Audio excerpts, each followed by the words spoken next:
Je vais vous parler aujourd'hui d'une vidéo qui a choqué de nombreuses Algériennes et de très nombreux Algériens. Rawti Rouadati, bonjour à vous, mesdames et messieurs, Azul Fellaouen, salam alaikum. J'espère que vous allez bien et j'espère surtout que vous allez partager massivement cette vidéo, cette émission et que vous allez vous impliquer parce que je vous demande de vous engager dans un débat national qui est aujourd'hui cruellement nécessaire pour préserver notre pays, sa stabilité et surtout pour préserver l'avenir des générations futures. Je vais vous parler aujourd'hui de cette histoire d'un homme clairement un fondamentaliste, un fanatique qui a défrayé la chronique cette dernière semaine en diffusant sur les réseaux sociaux, notamment sur TikTok. Il a diffusé une vidéo, un témoignage dans lequel clairement il a insulté une fillette âgée de 8 ans en la traitant de prostituée, à cause de sa tenue. Ce n'est plus seulement du harcèlement en ligne, pur et simple. Ce n'est pas un dérapage ou une dérive simpliste ou simple ou qu'on aurait ordinaire. C'est pas un dérapage de plus qu'on pourrait constater ou qu'on pourrait déplorer sur les réseaux sociaux, notamment sur TikTok. C'est malheureusement quand on voit la vidéo et quand on voit comment elle a été massivement partagée et quand on voit le nombre des commentaires qui approuvent les dires et les propos extrêmement choquants de cet homme qui a sexualisé le corps d'une fillette et qui a estimé que cette fillette est une prostituée. En quelque sorte, c'est un appel à la pédophilie. En quelque sorte, c'est un plaidoyer pour la pédophilie. C'est comme si il légitimait toute violence sexuelle et toute violence contre cette fillette âgée de 8 ans. Donc, s'il y a des frustrations sexuelles dans la société, ce n'est pas à cause de ces hommes barbares qui ne se maîtrisent pas et qui ne maîtrisent pas leurs bas instincts, c'est à cause de ces fillettes qui s'habillent comme des prostituées. C'est extrêmement grave.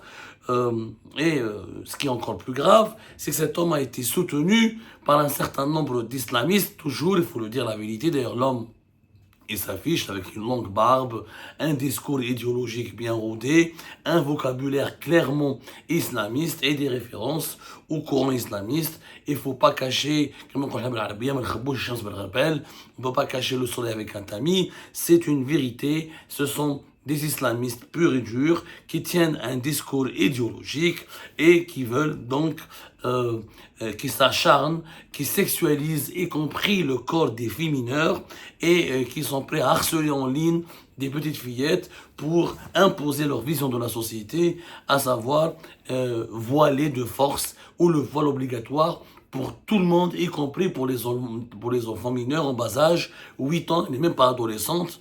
Je veux dire, mais il faut être vraiment malade mental pour estimer que la sexualité d'un enfant de 8 ans peut troubler l'ordre public ou peut troubler l'ordre social. On n'est pas uniquement, encore une fois, dans l'atteinte à la vie privée des enfants, on n'est pas uniquement dans un cas de harcèlement en ligne. J'ai vu que beaucoup de parents ont réagi, beaucoup d'Algériens et d'Algériens ont réagi. La polémique, elle a enflé pratiquement depuis plus d'une semaine. Et entendre un homme qui parle de petites filles comme si leur corps représentait une tentation et expliquer qu'il faudrait absolument les couvrir, ça a été perçu comme étant un signal d'alerte profondément inquiétant par de nombreux Algériens et Algériens. Effectivement, à 7 ans ou 8 ans, un enfant doit pouvoir jouer, courir, rire, grandir dans l'innocence. Un enfant, c'est innocent. 8 ans, ou 9 ans, ou 5 ans, ou 6 ans, on est innocent. Un enfant ne devrait jamais être rendu responsable des pensées malsaines d'un adulte. Ce discours, en réalité, ne protège pas les enfants. Au contraire, il les culpabilise et banalise leur sexualisation. C'est-à-dire, on considère que le corps d'un enfant, âgé de moins de 10 ans, comme un terrain ou comme un champ de bataille pour les tentations sexuelles ou comme un corps qui peut être désirable. On ne peut pas désirer un enfant. Ça, ce qui est fou. On ne peut pas considérer un enfant de moins de 10 ans comme étant un objet de convoitise sexuelle. Ce n'est même pas une adolescente. Si c'était une adolescente âgée de 15 ans et 16 ans ou 14 ans, vous avez certaines adolescentes qui ont une certaine féminité débordante, leur corps commence à émerger, leur forme féminine commence à émerger. Là, on parle d'une fillette de 8 ans qui l'a traitée de prostituée. C'est quand même extrêmement grave. Donc, la tenue de petite fille, c'est une première en Algérie, et ça nous replonge dans les démons, ça nous rappelle les démons, ça fait revivre les démons de la décennie noire, ça nous replonge dans la décennie noire. Et l'Algérie, qui a déjà payé un prix terrible à l'extrémisme religieux, ne devra pas plier face à ce discours qui veut contrôler non seulement contrôler les femmes, les adultes, femmes ou hommes, mais aussi contrôler leur liberté, leurs paroles, et même aujourd'hui contrôler la manière de s'habiller pour les petits, pour les enfants, qui, encore une fois, sexualisent leur corps, et c'est très dangereux. Et pour moi, c'est une porte ouverte pour la pédophilie. Fort heureusement, les autorités algériennes ont réagi et une enquête a été diligentée et le tribunal de Boufarik, dans la région où habite ce fanatique a réagi avec beaucoup de sévérité puisque le tribunal de Boufarik, à travers le parquet de la République, à travers le procureur de la République, près du tribunal de Boufarik, il a ordonné l'arrestation de ce monsieur qui s'appelle Sayoud Anwar, qui a été présenté le 3 août devant les autorités compétentes. Il a été placé en détention provisoire, conformément aux articles 2 et 31 de la loi numéro 2005 relative à la prévention, à la lutte contre la discrimination et le discours de haine, et à l'article 140 de la loi numéro 15-12 relative à la protection de l'enfant. L'affaire, le monsieur sera jugé lors d'une audience publique le 5 août prochain, à savoir demain, nous sommes le 4 août, donc il sera jugé demain. Sa détention provisoire ne va pas durer longtemps, et demain on verra comment les juges vont décider de le condamner ou de punir cet homme qui est tout simplement disjoncté. C'est un fanatique, non seulement c'est un fanatique religieux, mais qui est dangereux, mais il est aussi un malade mental. Comment, encore une fois, on peut considérer le corps d'une fillette âgée de 8 ans comme un enjeu de tentation sexuelle ou comme un enjeu de trouble à l'ordre public ou comme potentiellement une tentation qui peut alimenter des convoitises sexuelles et donc troubler les hommes de la société. C'est complètement anormal. C'est un discours très dangereux qui, pour moi, peut être favorable à la pédophilie. Vous imaginez les hommes qui ont vu cette vidéo sur TikTok de ce Anwar Sayoud, dont j'ignore l'âge, mais d'après la vidéo que j'ai vue de lui, c'est un homme très âgé, je pense il me dépasse, il est aussi âgé que moi, ou il est dans la quarantaine. Il explique normalement comment cette fille suscite des tentations sexuelles. Elle est âgée de 8 ans. Donc demain, il y a des pédophiles qui l'écoutent. Ils vont se dire, ah bah donc c'est légitime si je la touche. C'est légitime si je m'approche d'elle, etc. Puisque c'est elle qui s'habille mal. Donc c'est elle qui s'est mal comportée, ou ce sont ses parents qui l'ont jetée dehors à la merci des frustrés sexuels. Donc ce n'est pas uniquement un cas de harcèlement en ligne, et je remercie profondément les autorités algériennes et les services de sécurité ainsi que le tribunal de Boufarik d'avoir passé à l'acte, d'avoir entrepris les démarches nécessaires pour procéder à la neutralisation de ce monsieur et à son jugement. Il faut que son jugement soit exemplaire. Effectivement, il y a la protection on n'a pas le droit de parler d'un enfant, de le harceler, de le mettre en danger, de le désigner comme coupable d'un comportement dont il n'est pas responsable. Et un enfant qui s'habille, une fillette qui porte un short ou une petite robe, ça reste une fillette, c'est un corps innocent, c'est un corps noble, c'est un corps qui est complètement désexualisé. On ne peut pas sexualiser un enfant. C'est très dangereux. Mais ce qui me choque quand même, c'est quand même c'est la banalisation de cette parole sur les réseaux sociaux et comment le nombre de vidéos qui ont été diffusées sur les réseaux sociaux en Algérie à la suite de l'annonce de l'arrestation de ce Anwar Sayed, c'est ça, Anwar Sayed. Anwar Sayoud, pardonnez-moi d'ailleurs pour ma voix, je suis un peu malade. Hier, je n'ai pas pu travailler. On aurait dû nous a conseillé d'ailleurs de se reposer au moins 48 heures. Mais il y a des urgences au niveau de l'actualité algérienne et cette affaire était particulièrement dramatique. Elle est extrêmement dangereuse. Donc, on a senti la nécessité de vous parler, de vous interpeller et de vous demander de se mobiliser en urgence. Le problème ne concerne pas uniquement un seul individu, c'est qu'après l'annonce de son arrestation et de son placement en détention provisoire, nous avons vu la diffusion de plusieurs vidéos où nous avons des individus très dangereux, aussi fanatiques que ceux disjonctés, qui appellent à se mobiliser qui appellent à se solidariser avec Anwar Sayoud et qui appellent à sa libération et qui veulent faire croire aux Algériens qu'il s'agit d'un détenu politique, d'un détenu d'opinion. Voilà. Un détraqué, un homme qui a sexualisé le corps d'une fillette de 8 ans, qui a légitimé quelque part qu'on puisse la toucher ou la violer, qui a donc offert un terrain favorable, qui a offert des arguments et des prétextes à des pédophiles, il devient aux yeux de certains Algériennes et Algériens, fanatiques comme lui, extrémistes comme lui, un détenu d'opinion. Nous savons tous, nous les Algériens et les Algériens, où ce discours peut mener, la banalisation, le silence et la peur de réagir. Nous ne devons surtout pas laisser personne utiliser la religion dans notre pays pour imposer aux femmes et aux enfants une vision fondée sur la honte, la domination et l'effacement.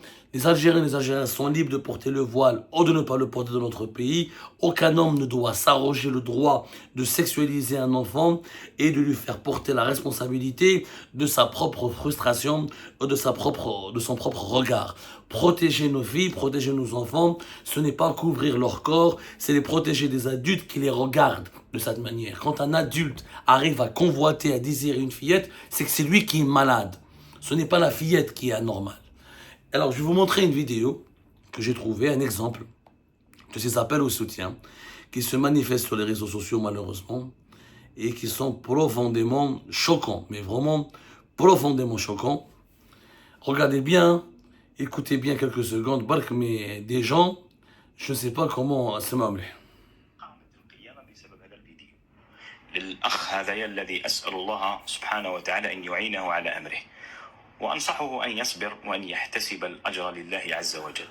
هجوم كاسح وحملة شرسة عليه كل جريمته أنه أنكر منظرا يدمي القلب وتكلم بغيرة على عرض طفلة مسلمة ألبسها أهلها لباسا لا يليق بالحياء ولا بالدين. فالعجيب ليس هجوم الأعداء الدين بل التسارع العجيب ممن يسمون أنفسهم دعاة ومصلحين. فالذي هجم على الأخ وترك أصلا منكر، فمنهم من قال تعبيره كان قاسيا، كان يجب أن يتكلم باللين، ومنهم من أخذوا الفيديو وتعرفوهم شكون وبدأوا بالتقطع أحبابنا بنو علمان. فأرواحوا نتكلم بمنطقكم وفكركم. فهل أصبحت الغيرة على أعراض المسلمين وحماية الأطفال من التسليع جريمة؟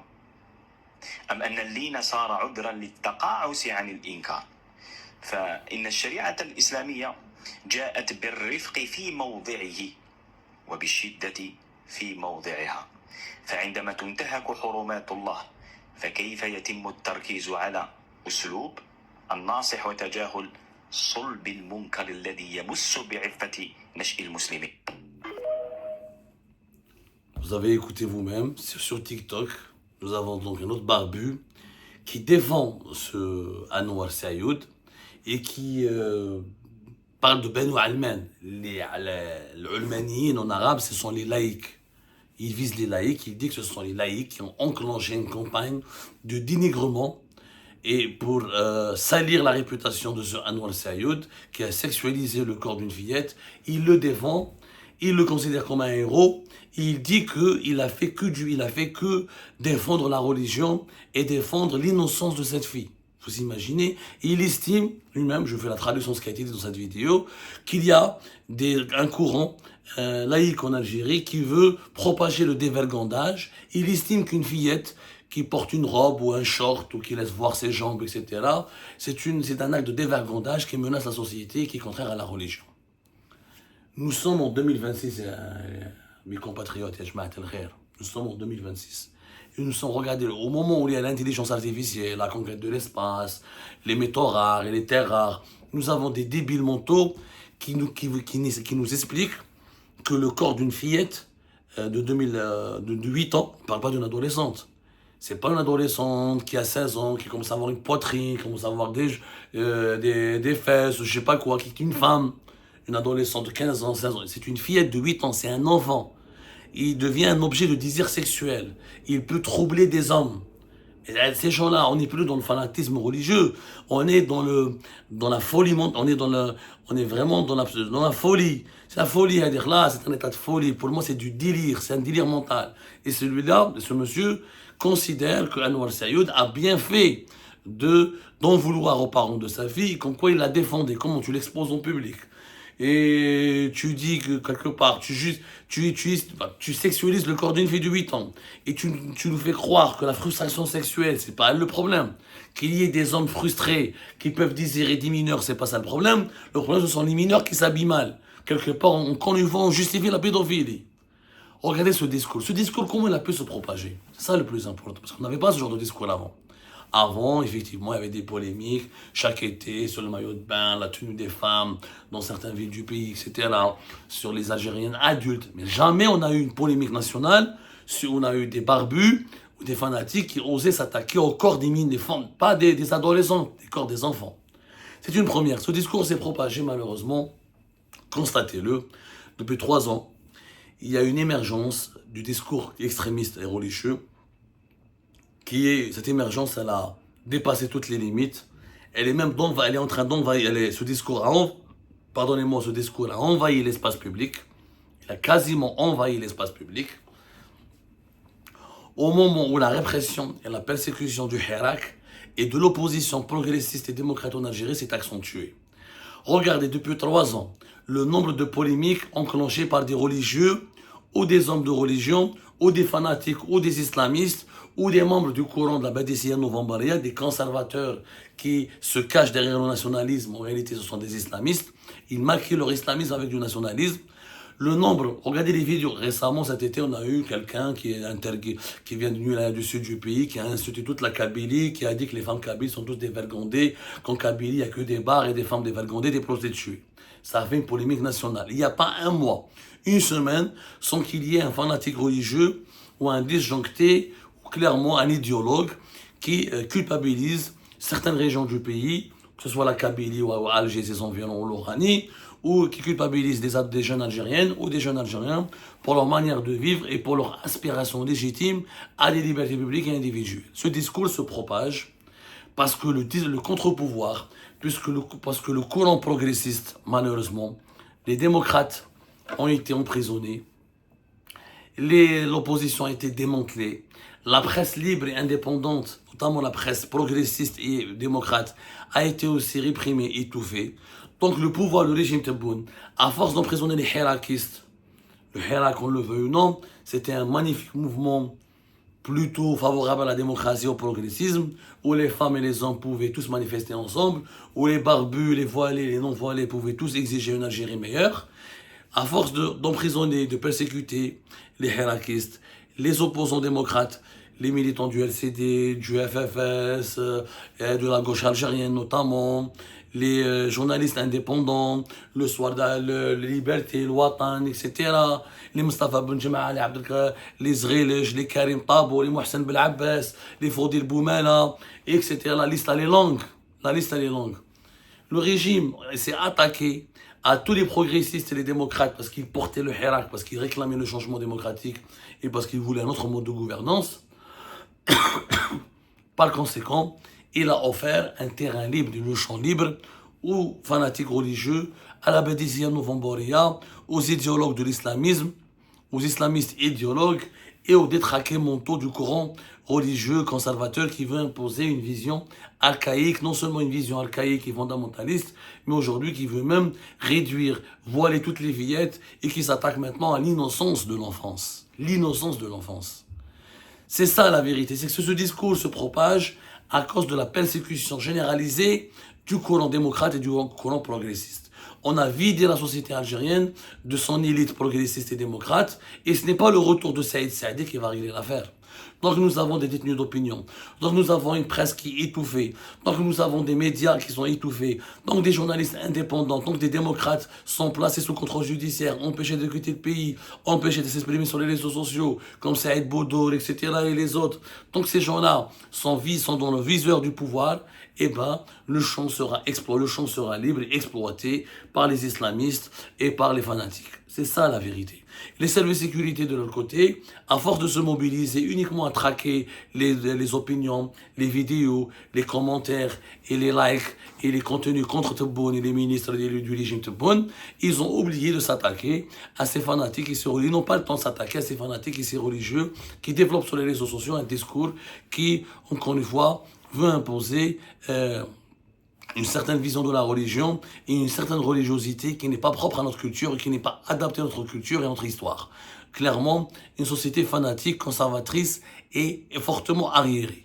S'il n'y avait pas des internautes qui auraient réagi pour dénoncer cet homme de Boufalik qui a sexualisé le corps d'une femme, peut-être les services de sécurité ne l'auraient jamais interpellé, ne l'auraient jamais arrêté.